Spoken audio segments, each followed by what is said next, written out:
The RV Lock keyless entry system has been a great addition to our RV. We no longer have to worry about carrying around keys at the campground when we go out for a walk or a hike. Just use the keypad. It's been awesome. But after 5-6 years of use, we noticed this spring that we got a little crack here, which is gonna allow water to get in, and it just doesn't look so nice.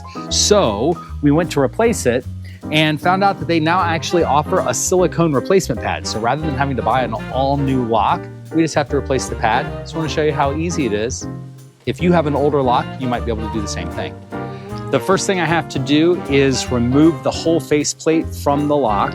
So I've already taken out 3 of the screws. I just have 1 screw left to remove.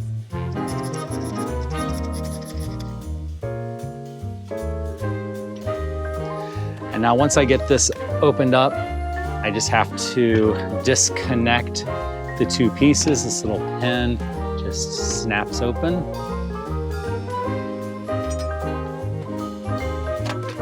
And now I'm gonna slide this out very carefully. Actually, I'm gonna have to remove these 2 screws first. So a couple more screws.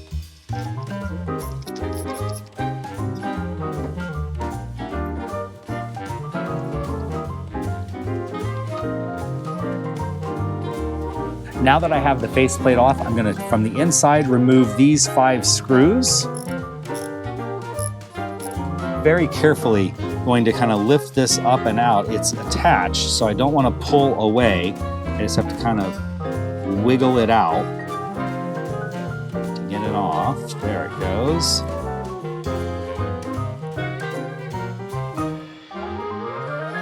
And we're gonna lift it up and remove this little inside, oh no, not remove that, remove this little inside piece. And this I'm not gonna need anymore. And now from this side, I need to take this little membrane, that's the broken one, and I'm just gonna kind of pry it off.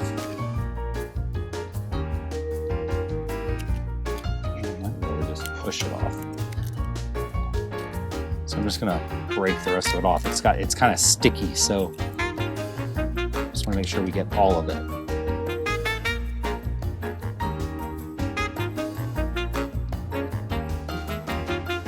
Now that I have all that membrane off, there's just some residue from the glue that held it on. So I'm just gonna use some Goo Gone to spray on there and clean that up. There's also a couple little scratches on here that are probably from my razor blade getting it all off.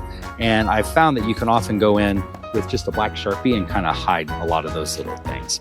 But this frame is now going to be visible since the new pad is on the underside. Once that's done, I'm gonna take the new silicone membrane and just snap it into place. And it just fits right in. You see it fills the spots that are there. And then we want to be very careful to snap this back into place without pinching this little rubber gasket. If I pinch that gasket, it'll affect the seal against the RV, which could allow water to penetrate in there. All right, and now we're just gonna put the screws back into place.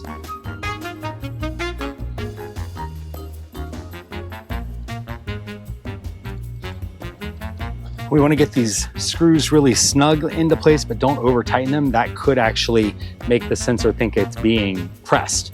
So get them snug, but don't go too far. Now I just need to reattach this to make sure that it knows that it's working correctly. So I'm going to set this up here, set this into place.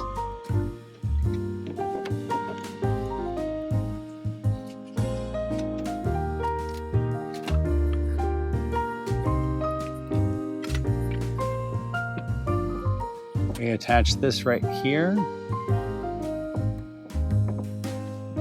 I heard the whole thing beep, so I think it's gonna work. I put the wrong code in, which is why it's not locking, but it does work. Now I can wrap this back in here.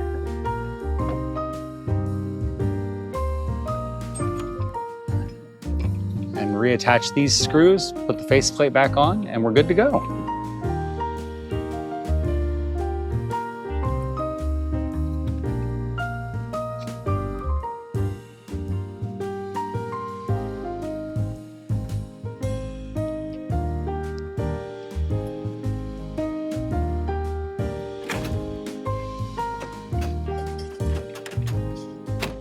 There we go. The whole thing is attached and ready to go. I've got the striker plate all back in alignment, and the whole project only took about 10 minutes or so to do.